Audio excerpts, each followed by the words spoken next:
سورہ التین، پہلے اس کے وہ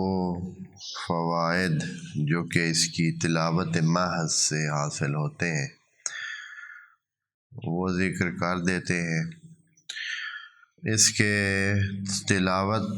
کرنے سے آخرت میں جو انسان کو ثواب کی صورت میں فائدہ ملے گا،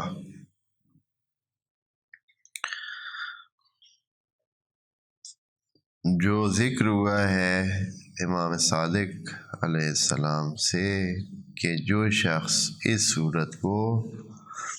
اپنے فرائض میں نماز فریضہ میں حمد کے بعد پڑھے یا اپنی نوافل میں حمد کے بعد اس صورت کا ذکر کرے تو اس کو اپنی مرضی کا مکان یا جگہ جنت میں دی جائے گی۔ جنت میں اپنی مرضی کا اور اپنے چاہت کے مطابق مکان حاصل کرنا ہے تو سورہ التین کو پڑھیں،